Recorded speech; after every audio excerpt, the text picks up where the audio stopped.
CR પાટીલે ભારતીય જનતા પાર્ટીના કાર્યકરો અને પદાધિકારીઓને ખખડાવતા કહ્યું છે કે સદસ્યતા અભિયાનમાં જે નબળો પ્રતિસાદ મળી રહ્યો છે તો બીજો કોઈ રસ્તો નીકાળીએ।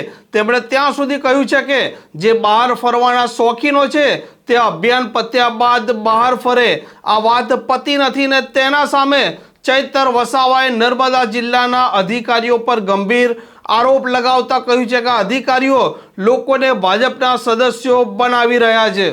વૈષ્ણવજન તો તેને કહીએ જે પીડ પરાઈ જાનાને રે। નમસ્કાર, આપ જોઈ રહ્યા છો નવજીવન ન્યૂઝ અને હું છું આપની સાથે તોફિક ગાંચી। અત્યારે ભારતીય જનતા પાર્ટીનું સદસ્યતા અભિયાન ચાલી રહ્યું છે, પરંતુ આ અભિયાનને નબળો પ્રતિસાદ મળી રહ્યો છે અને લોકો ઝડપી સદસ્ય નથી બની રહ્યા। આવી વાતો, આવા અહેવાલ ને આવા સમાચાર અલગ અલગ માધ્યમોમાં સતત આવી રહ્યા છે। સીઆર પાટીલે ભારતીય જનતા પાર્ટીના પદાધિકારીઓ હોય કે કાર્યકરો હોય તેમને પણ આજે ખખડાવતા કહ્યું હતું કે સદસ્યતા અભિયાનમાં જે લોકો બહાર ફરવા જતા રહે છે તે અભિયાન બાદ બહાર ફરવા આ શોખીનો જાય।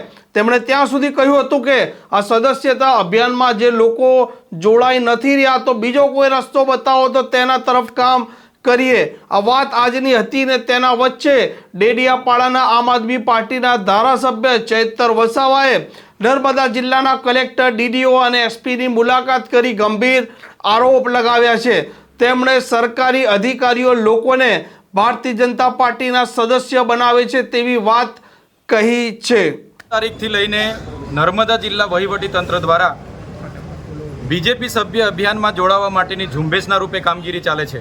અમે ગઈકાલે 17 જણને ગામડાઓમાં રોક્યા, એમના આઈડી કાર્ડ જોયા તો ટીડીઓ શ્રીએ જાતે બીજેપી સદસ્યના એક કર્મચારીના કાર્ડ બનાવ્યા, એમના પરથી ઓટીપી લઈને એમની નોંધણી કરી। તો દરેક જિલ્લાઓમાં હવે ભાજપના કાર્યકરોને લોકો ઊભા નથી રાખતા, એટલે હવે કર્મચારીઓને ટાર્ગેટ આપવામાં આવ્યો છે। અમારે ડેડિયાપાડાની વાત કરું, મનરેગાને 13,000નો ટાર્ગેટ છે, તલાટીઓને, નાના સેજાવાળાને 500 ને મોટા સેજાવાળાને 800નો ટાર્ગેટ છે। એવી રીતના ડીઆરડીના તમામ કર્મચારીઓ છેલ્લા 3 દિવસથી સભ્ય નોંધણીની કામગીરી ઝુંબેશના રૂપે કરે છે। એના પુરાવા અમે આજે ડીડીઓ શ્રી, કલેક્ટર શ્રી અને એસપી શ્રીને આપ્યા છે। જો આ લોકો પર કાર્યવાહી નહીં કરવામાં આવશે તો આવનાર દિવસોમાં મોટું આંદોલન થશે। પ્રશ્ન અહીંયા એ ઉપસ્થિત થાય છે, શું નર્મદા જિલ્લા વહીવટી તંત્રનો પગાર શું ભાજપની કમલમ ઓફિસોમાંથી આવે છે? તો કેમ આ ઝુંબેશના રૂપે આટલા બધા કર્મચારીઓ ગામડાઓમાં સભ્ય નોંધણી માટે નીકળી પડ્યા છે? તો એની રજૂઆત માટે આજે અમે આવ્યા હતા। દિન 5માં જે પણ કર્મચારી ઉપર કાર્ડ બન્યા છે, જે પણ કર્મચારી આ ઝુંબેશ ચલાવી છે, એમને પર કાર્યવાહી કરવાની કલેક્ટરશ્રીએ અમને બાહેધરી આપી છે, ડીડીઓ શ્રીએ પણ બાહેધરી આપી છે। જો કાર્યવાહી નહીં થશે તો દિન 5 પછી હજારોની સંખ્યામાં અમે ફરી અહીંયા આવીશું અને ઉગ્ર આંદોલન અમારું આગળ ચાલુ। અધિકારી નામ શું કયા અધિકારીઓ તો? ટીડીઓ શ્રીએ સોમવારે 9 તારીખે મિટિંગો લીધી, ડેડિયાપાડા, સાગબારા તમામ ટીડીઓએ, અને એમણે કીધું કે ડીડીઓ શ્રીની સૂચના છે। અમે પોતે પૂછ્યું, ડીડીઓ શ્રીની સૂચના છે અને ટાર્ગેટો આપ્યા, લક્ષ્યાંક આપ્યો અને ઝુંબેશના રૂપે કામગીરી ચાલે છે। આજે પણ બધા કર્મચારીઓ ગામડામાં છે, તો સરકારી કર્મચારીઓને આટલા બધા પ્રશ્નો છે તે દેખાતા નથી અને બીજેપીના સભ્ય નોંધણીમાં બધા ફરે છે। એટલા માટે અમે આજે હજારોની સંખ્યામાં અહીંયા રજૂઆત કરવા માટે આવ્યા છે। જો અમને અટકાવવામાં નહીં આવે, એમના પર કાયદેસરની કાર્યવાહી કરવામાં નહીં આવશે તો 5 દિવસ પછી ફરી અમારું મોટું આંદોલન અહીંયા થશે। ડેડિયાપાડાના ટીડીઓ મારે ત્યાં ગઈકાલે કર્મચારીઓ આવ્યા, એમને પૂછ્યું, એમના કાર્ડ પણ મેં લીધા। તો ડેડિયાપાડાના ટીડીઓ જગદીશ સોની અને તમામ ટીડીઓને સૂચના છે અને ડીડીઓ સાહેબે કીધું છે, આવી રીતના બધા કર્મચારીઓના પણ કાર્ડ બન્યા છે અને આ જ કર્મચારીઓ ઝુંબેશના રૂપે હવે આ બધા કર્મચારીઓ છે એ ટીડીઓ જાતે કર્મચારીઓનું રજીસ્ટ્રેશન કર્યું અને કર્મચારીઓ પર ઓટીપી આવે છે માગીને કાર્ડ બનાવ્યા છે ટીડીઓ જાતે। આ તમામ હજુ ઘણા છે, આ બધા કર્મચારીઓ છે। તો શું કર્મચારીઓને પગાર ભાજપના કાર્યાલયમાંથી મળે છે? એટલા માટે જો આ કર્મચારીઓ પર કાયદેસરની કાર્યવાહી નહીં થશે।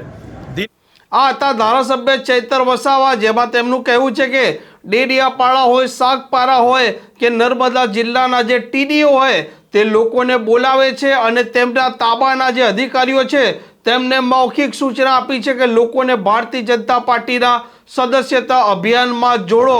તે ત્યાં સુધી કહે છે કે આ ટીડીઓને જ્યારે અમે પૂછ્યું ત્યારે તેઓ કહે છે કે ડીડીઓએ અમને આ બાબતની મૌખિક સૂચના આપેલી છે। આમ સદસ્યતા અભિયાન જ્યારથી ચાલુ થયું છે ત્યારથી વિવાદો સતત છંછેડાયેલા દેખાઈ રહ્યા છે। જે પ્રકારે ભારે વરસાદ ગુજરાતમાં પડ્યો, રોડ રસ્તાની જે પરિસ્થિતિનું નિર્માણ થયું, અનેક લોકોને જાનમાલનું નુકસાન થયું, ત્યારબાદ ગુજરાતમાં સરકાર સામે અને ભારતીય જનતા પાર્ટીના નેતાઓ સામે રોષ સતત દેખાઈ રહ્યો છે અને તેના વિડીયો પણ સામે આવી રહ્યા છે અને તેના વચ્ચે આ સદસ્યતા અભિયાનનો જે હાલ વિવાદનો બદપૂળો છંછેડાયેલો છે તે વધારે વકરી રહ્યો છે। આ પ્રકારના સમાચાર જો આપને પસંદ આવતા હોય તો નવજીવન ન્યૂઝની ચેનલ જોતા રહો। વૈષ્ણવજન તો તેને કહીએ જે પીડ પરા